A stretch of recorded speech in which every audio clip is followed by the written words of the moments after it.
Research is critically important in the field of social psychology for several reasons. Number one, social psychology seeks to understand how individuals' thoughts, feelings, and behaviors are influenced by social environment. Research allows social psychologists to uncover the underlying mechanisms of social behavior, offering insights into why people act the way they do in various social situations. Research provides an evidence base for theories and concepts in social psychology. It helps validate or refine existing theories and develop new ones. This evidence-based approach is crucial for establishing the credibility and scientific rigor of the field. Also, social psychology research addresses real-world problems and challenges such as prejudice, discrimination, aggression, and group dynamics. By studying these issues, researchers can develop interventions and strategies to mitigate social problems and promote positive change. Research in social psychology informs our understanding of interpersonal relationships, including romantic relationships, friendships, and workplace dynamics. This knowledge can be used to enhance communication, resolve conflicts, and create healthier relationships. Social psychology research often focuses on issues related to social justice, inequality, and discrimination.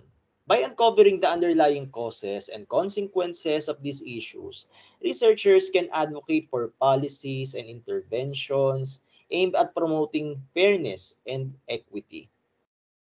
Findings from social psychology research can inform public policy decisions. For example, research on impact of media violence can influence regulations on media content, while studies on effectiveness of diversity training can shape workplace policies.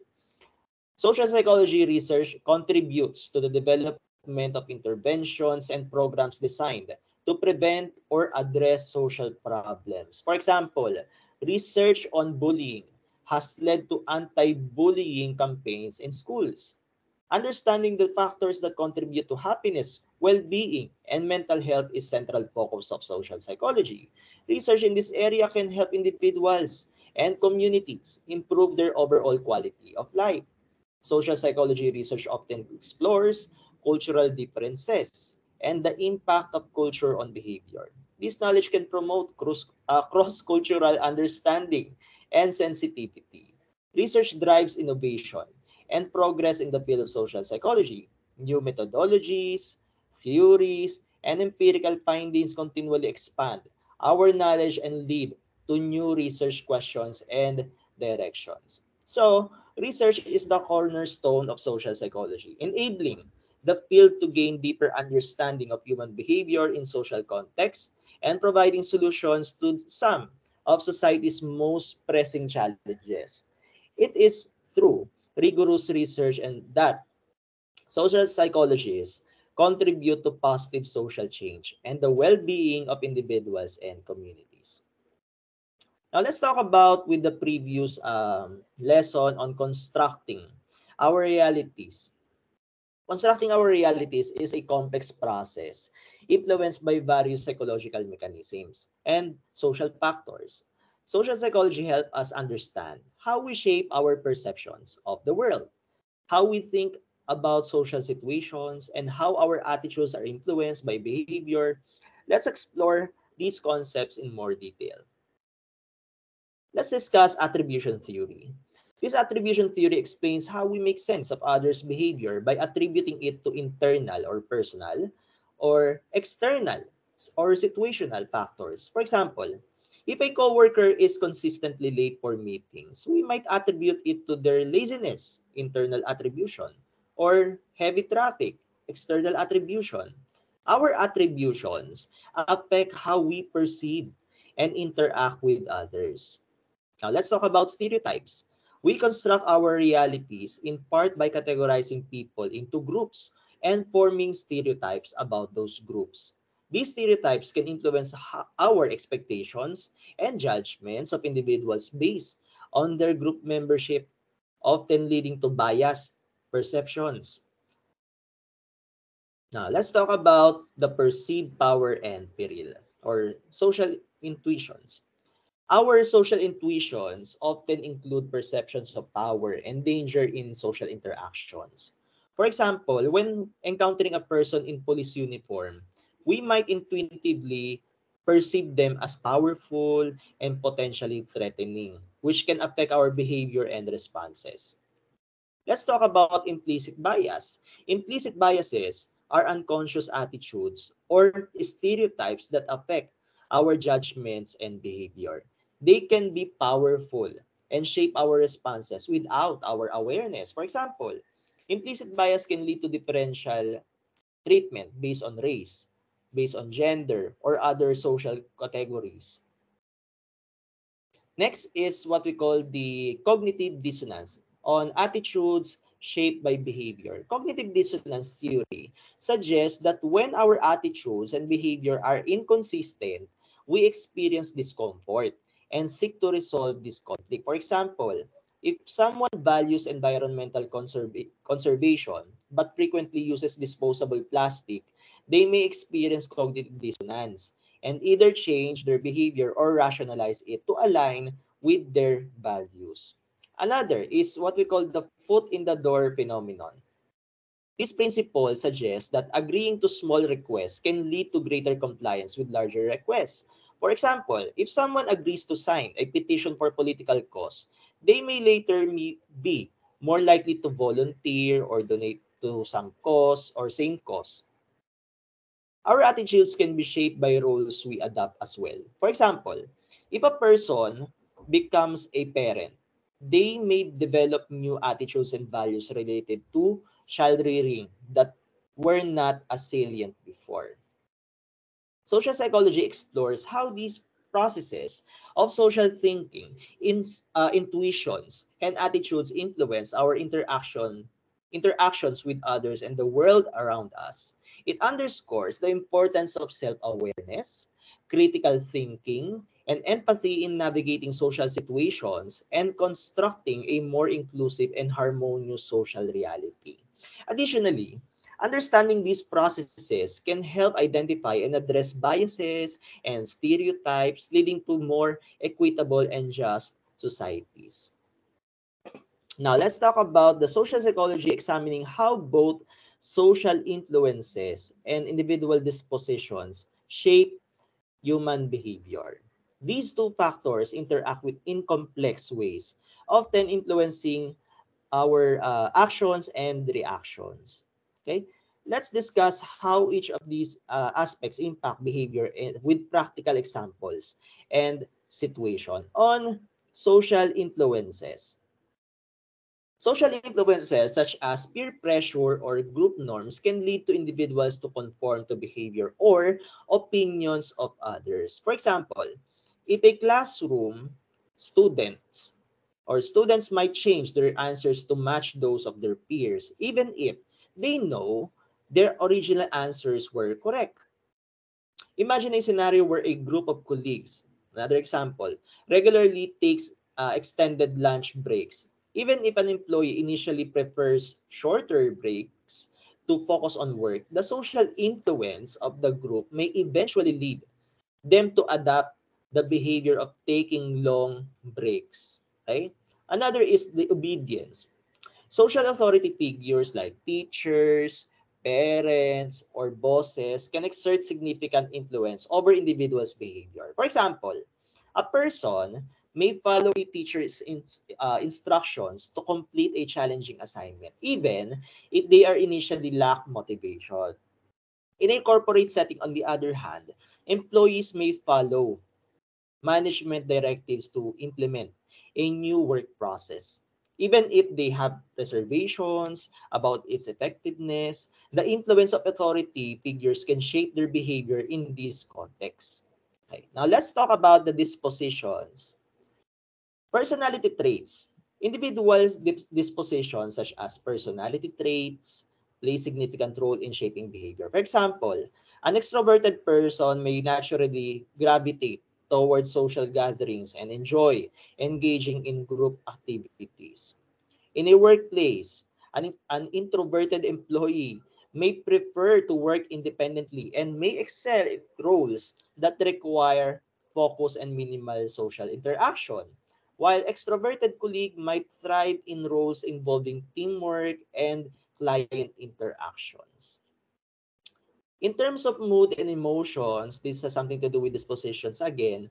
A person's emotional state can influence their behavior. For example, their behavior. If someone is in cheerful mood, they may be more likely to engage in positive and friendly interaction with others. Imagine if someone who receives good news such as promotion and is in a positive mood, they are more likely to exhibit behaviors like increased productivity, social engagement, and enthusiasm in workplace. Deeply held values and beliefs can guide behavior. For example, a person with strong environmental values may adopt behaviors such as recycling, reducing energy consumption, and supporting eco-friendly products. In daily life, individuals may make choices about products they buy or the causes they support based on their values and beliefs, which shape their behavior as consumers and advocates. It is important to recognize that social influences and dispositions often interact and can sometimes conflict. For instance, an introverted person may feel social pressure to attend a large social gatherings or social influence, but their disposition may lead them to prefer a quiet evening at home. In such cases, individuals may need to navigate these competing forces to make decisions that align with their personal values and goals. Again, both social influences and individual dispositions are essential factors in shaping human behavior. Understanding how these forces interact and impact behavior can help individuals make informed decisions, manage social pressures, and align their action, their values, and personality traits. Now, let's proceed with social behavior. Okay. Social behavior is not solely a result of social or environmental influences. Sometimes it is rooted to our biology. Our biological makeup, including brain, structure, neurotransmitters, and hormones, plays a significant role in shaping our social interactions, emotions, and behaviors. Here's an example on how social behavior is intertwined with biology and examples of both negative and positive feelings and actions, along with practical applications. Different regions of the brain, such as the prefrontal cortex and amygdala, are involved in social cognition, empathy, and emotional processing. So these structures influence how we perceive and respond to social stimuli. Okay. So chemical messengers like serotonin and dopamine affect mood and social behavior. Imbalances in these neurotransmitters can contribute to mood disorders, impacting how individuals interact socially. In terms of hormones like oxytocin and testosterone, influence social behavior such as bonding, trust, and aggression. For example, oxytocin is associated with maternal bonding and social attachment. Right? So next, the negative social behaviors. Okay.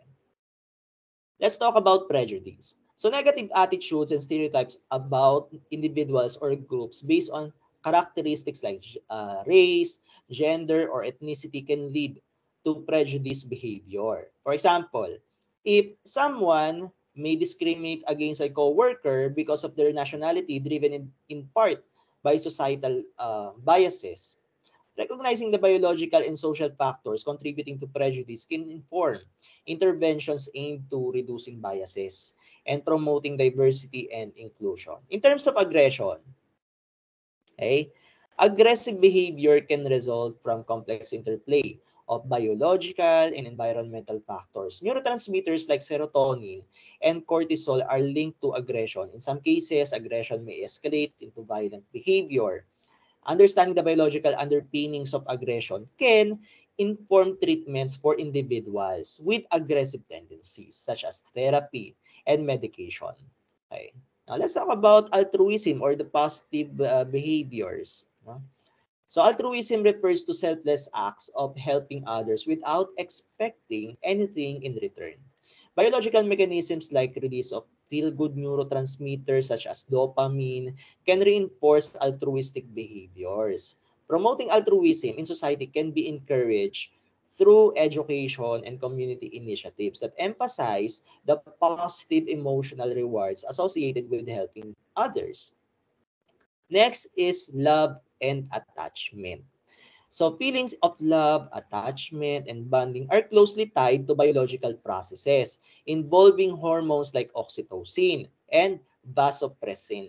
So these hormones promote social connections and nurturing behaviors. In therapy and counseling, understanding the biological aspects of love and attachment can help individuals build healthier relationships and address attachment-related issues. In terms of empathy, empathy involves understanding and sharing the feelings of others. Brain regions associated with empathy, such as the anterior uh, cortex, play a crucial role in social interactions. Okay, so creating empathy through education and empathy building exercises can enhance pro-social behaviors and conflict resolution skills. Okay, so social behaviors is inherently intertwined with biology.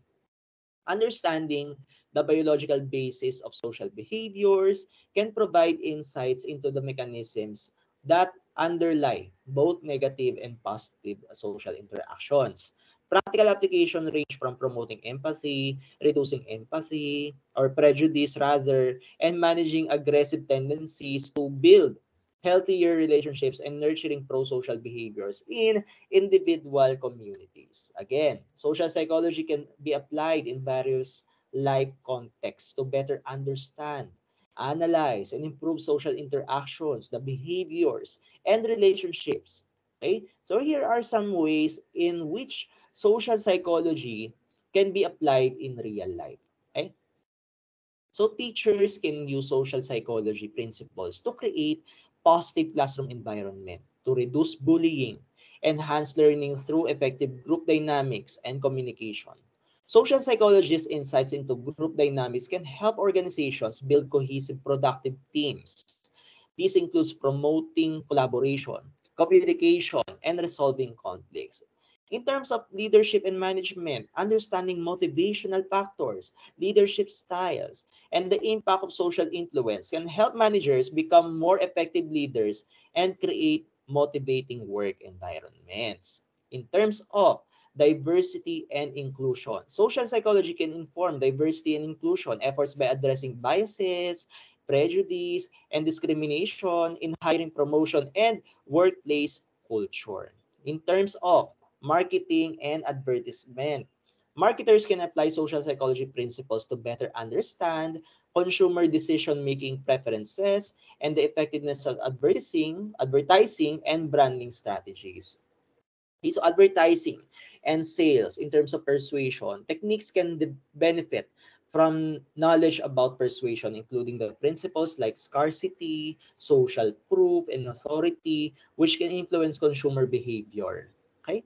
So, in terms of healthcare, social psychology helps design interventions to promote healthy behavior such as smoking cessation, weight loss, and adherence to medical advice. Healthcare professionals can improve patient outcomes by understanding communication dynamics, empathy, and patient compliance with treatment plans.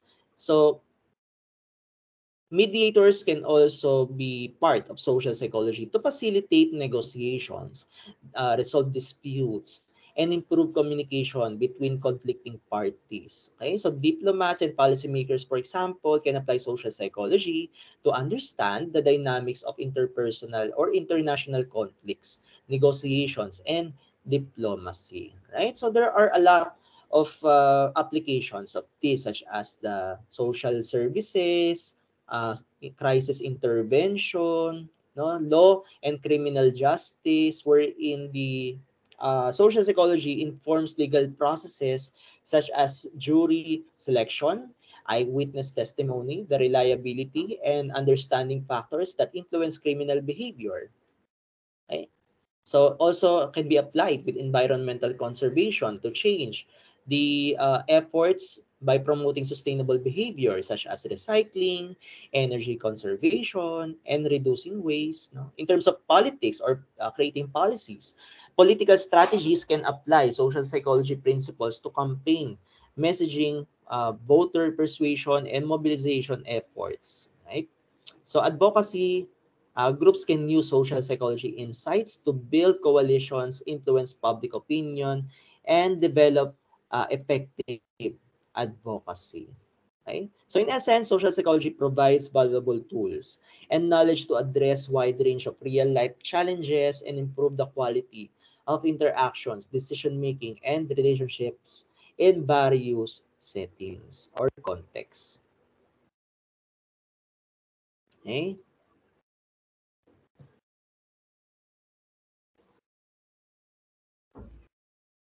Now let's talk about some of the concepts of social psychology like the hindsight bias. Okay. So hindsight bias, also known as I knew it all along phenomenon, is a cognitive bias in which individuals tend to perceive events as having been more predictable after they have already occurred.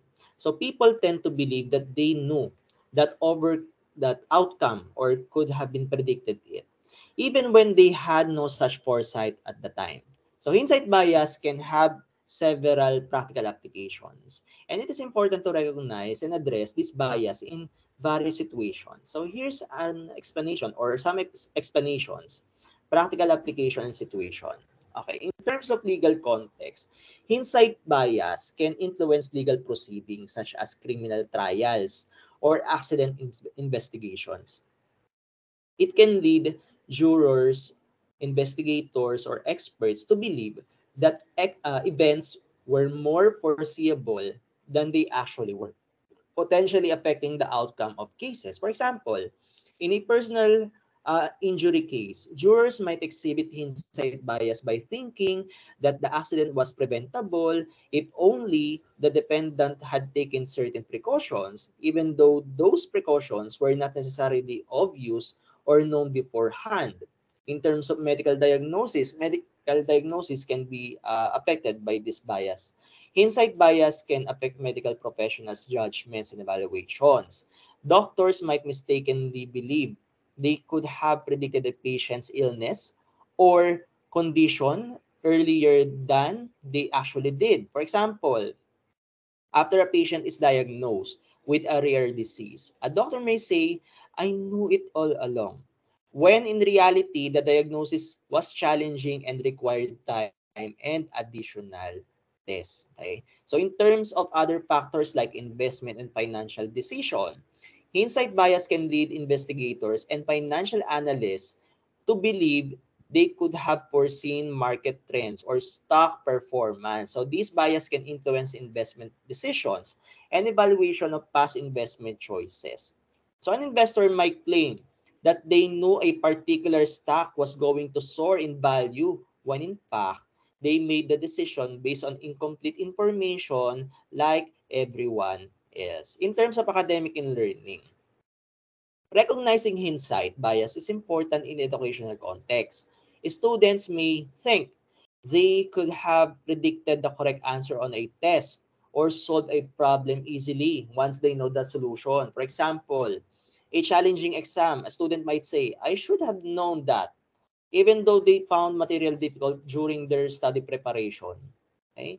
So in terms of history, historians and political analysts may succumb to hindsight bias when assessing past events. Now, this bias can lead to overly simplistic and deterministic explanations of historical outcomes. For example, when evaluating a political decision or historical event, an analyst might claim that the outcome was entirely predictable, ignoring the complexities and uncertainties present at the time. In terms of business, hindsight bias can affect business leaders, managers, when evaluating past decisions and their outcomes. It can lead to misjudgments about the quality of past decisions. In a corporate setting, a manager might say, we should have known this. The project would fail. Okay? So after it encounters difficulties, even though the project was approved, based on the available information and analysis. Recognizing hindsight bias is crucial because it can lead to overconfidence, distorted evaluations, and poor decision making. To mitigate its effect, individuals and professionals should strive to analyze past events and decisions in the context of information and circumstances available at that time, rather than relying on the benefit of hindsight. Encouraging a culture of learning from mistakes and uncertainties can help reduce the impact of hindsight bias in various situations. Okay. So, this is the part where we discuss the psychology as a research field. So, in the context of social psychology, hypotheses and theories are fundamental concepts that play crucial roles in research process. They are essential for formulating, testing, and understanding the dynamics of social behaviors and interaction. So, here is an explanation and discussion of hypotheses and theories in social psychology. A hypothesis is a specific testable statement or prediction about the relationship between two or more variables. In social psychology, hypotheses are formulated based on existing knowledge, theories, or observations, and they guide research investigations. So hypotheses can either directional or predicting the direction of the effect, or non-directional, predicting that there will be an effect but not specifying its direction. Okay. So people, for example, no, exposed to positive role in the media will report more positive attitude toward diversity. That is our hypothesis, for example. People exposed to positive role models in media will report more positive attitude toward diversity. So in this hypothesis, the variables are exposure, okay, to positive role models in the media and attitude toward diversity. The hypothesis suggests that there is a relationship between these variables, with exposure to positive role models expected to lead to more positive attitude toward diversity. In theory, a theory in social psychology, it is a broader organized set of principles or explanations that seeks to explain, understand various social phenomenon. So theories provide framework for understanding why certain behaviors or social patterns occur when and help generate hypotheses for empirical testing. Okay? So theories in social psychology are based on substantial body of research and are continually refined and updated as new evidence emerges. Okay? So for example, a theory, social identity theory. So this theory developed by Tajfel and Turner so explains how individuals categorize themselves and others into social groups and how this categorization influence intergroup behavior, including prejudice and discrimination. Social identity theory suggests that people strive to maintain a positive social identity, leading to in-group favoritism and out-group bias. So in this theory, the key concepts include social categorization, social identification, and social comparison. So researchers use social identity theory to generate what we call the hypothesis and conduct experiment to test its predictions. All right?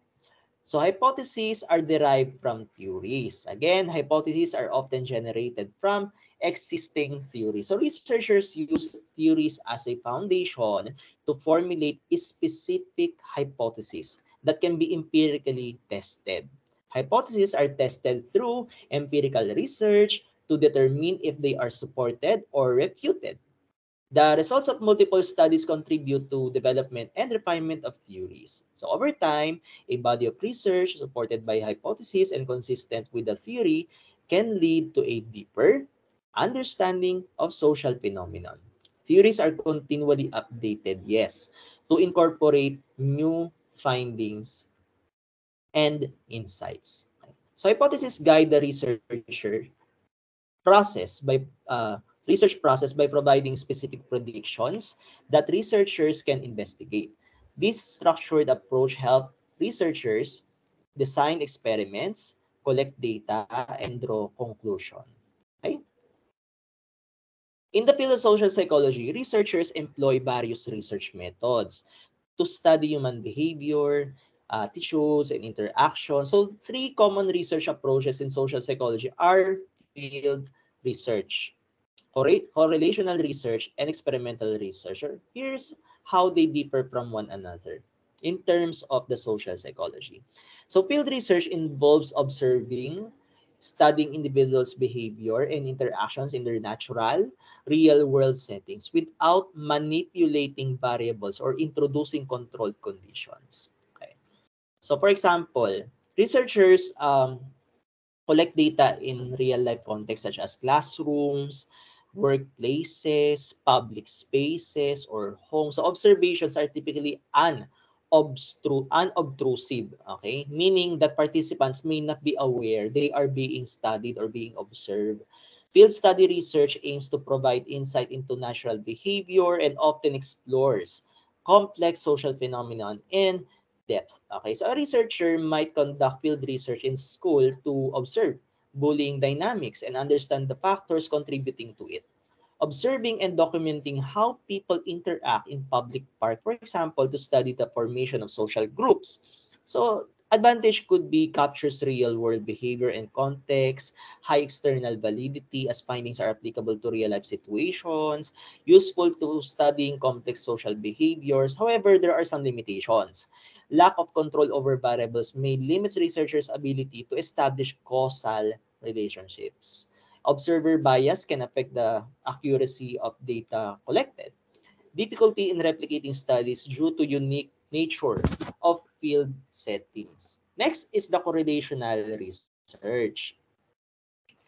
Correlational research examines the statistical relationships between two or more variables to assess how they are associated without manipulating those variables. So researchers collect data to determine whether changes in one variable are related to changes in another. So the strength and direction of relationships are quantified using correlation coefficients such as Pearson's R.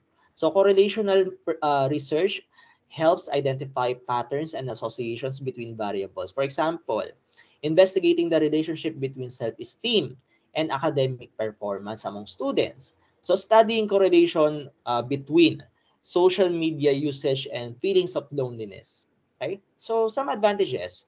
Useful for exploring relationships between variables that cannot be manipulated for ethical or practical reasons. Provides insights into associations and potential directions for further research. However, there are some limitations as well. Cannot establish causation or the cause. We cannot see the cause of the problem, for example. Correlational studies, correlation does not imply any causation. Okay? So third variables or confounding variables may affect the observed relationships. Okay? Directionality issues may arise, making it unclear which variable is influencing the other. Okay? And the last one is what we call the experimental research.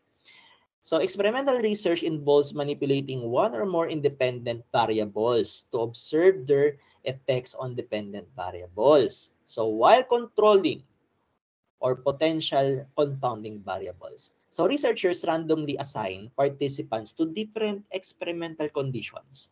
So one group, for example, an experimental group receives the manipulated variable. So while another or the control group serves as the baseline for comparison.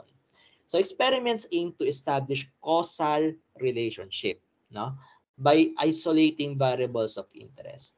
So testing the impact of exposure to violent video games on aggressive behavior, where participants are randomly assigned to either play violent or non-violent games, can be an experiment. Investigating the effects of new teaching method on students' academic performance, with one group receiving the new method and the another group receiving the traditional method. Of course, there are some advantages. So it allows for the establishment of cause and effect relationships, high internal validity due to experimental control, can test specific hypotheses and theories, And in terms of limitations, it may lack external validity as experiments are often conducted in artificial settings. So ethical considerations may limit the manipulation of certain variables. Experimental designs can be time-consuming and resource-intensive. Again, in social psychology, researchers often use a combination of these research methods depending on their research questions and goals. So, field research, correlational research, and experimental research, each other unique insights into social phenomenon studied in the discipline. So researchers carefully select the appropriate method based on the research objectives, ethical considerations, and available resources. Okay? So next one. In the context of social psychology as a scientific study, inquiry into human psychology, various factors can influence quality and reliability of research findings. So here, we'll discuss the importance of random sampling, the potential issues with unrepresentative samples, the order of questions and response options, and the wording of questions in research design. Okay. So random sampling is a method used to select a subset of individuals, participants, or subject from a larger population for a study. In this process, each member of the population has an equal chance of being included in the sample. It helps ensure that the sample is the representative of the population being studied. Okay? Importance of random sampling is crucial in social psychology. To generalize research findings to a broader population, it minimizes the risk of bias and ensures that the sample is not skewed by particular characteristics or groups with the population. In a study on political attitudes, researchers randomly select participants from a voter registration database to ensure a diverse representative sample of eligible voting population. Okay. Unrepresentative samples are subsets of population that do not accurately reflect the characteristics of entire population. So they can result from non-random sampling methods or bias recruitment. So using unrepresentative samples can lead to findings that are not generalizable to the broader population. It may introduce biases that affect the validity of research results. If a study on social media usage only recruits participants from a single age group, the sample may not accurately represent the diverse age ranges of social media users, leading to limited generalizability. Okay? In terms of order of questions, the order of questions in surveys or questionnaires can impact the respondents' answers. Okay? So earlier questions may influence how participants respond to later questions. The importance of this one. So social psychologists need to carefully consider the order of question to minimize priming effects or context effects that could lead to biased responses. In order to study on life satisfaction, asking participants about their financial status before asking about their overall life satisfaction can lead to different responses than if the other were reversed or if the order were reversed. Okay. In terms of the response options, refer to the choices provided to the respondents when answering the survey question.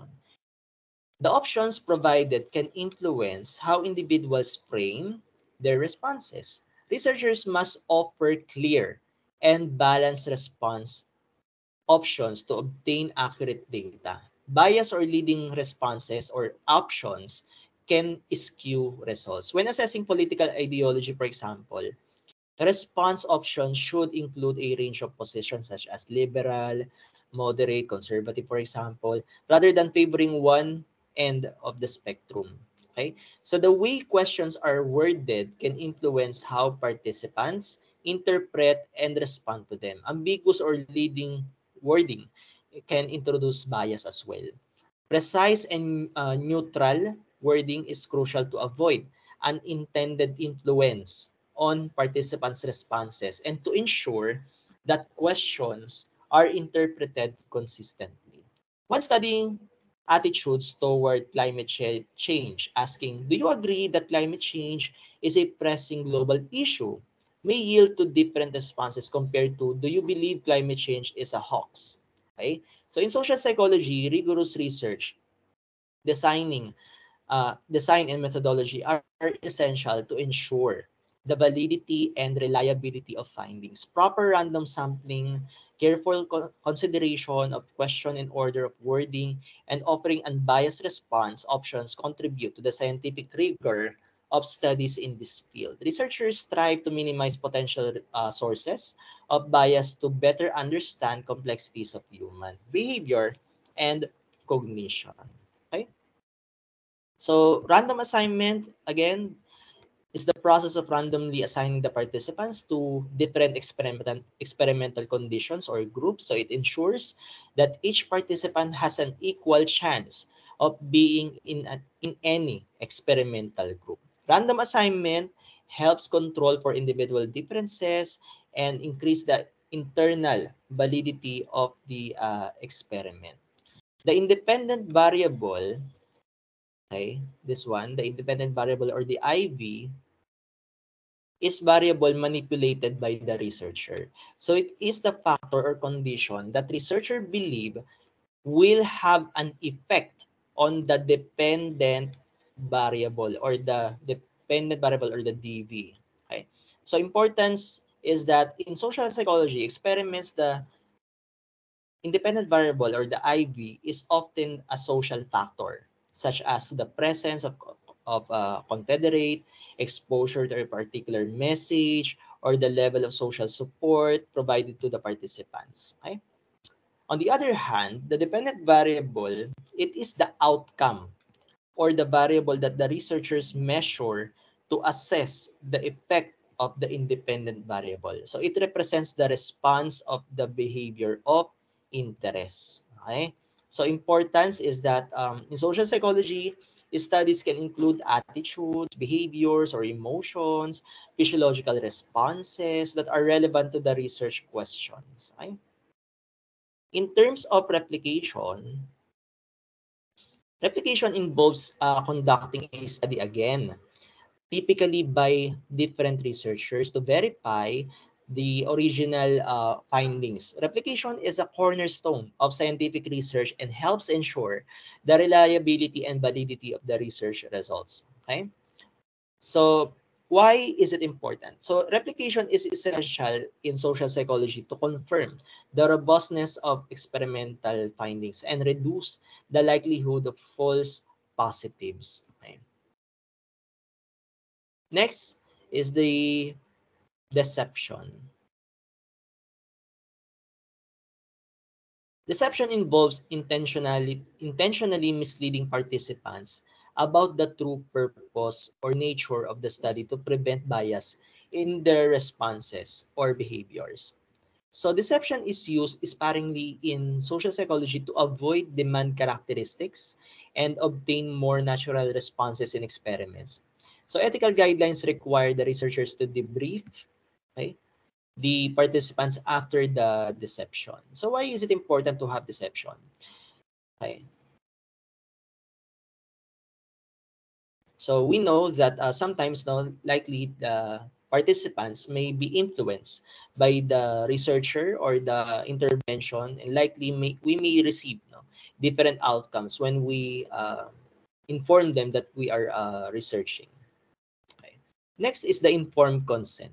So informed consent is the ethical practice of obtaining participants' voluntary agreement to participate in a study. So participants should be provided with information about the study's purpose, procedures, risks, and their right to withdraw at any time. Okay? So informed consent is a fundamental ethical principle in social psychology research, ensuring that participants understand and willingly consent to their environment. Again, the debriefing is the post-experiment process in which researchers um, provide participants with additional information about the study's purpose, the use of deception if used, and an opportunity to ask questions or express concerns. So debriefing is crucial to addressing any potential or emotional impact on participants to maintain their trust and to provide complete understanding of the research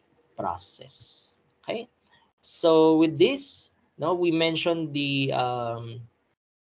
difference between the correlational, the field study, and the experimental methods. Now let's take a look at the advantage and the disadvantage.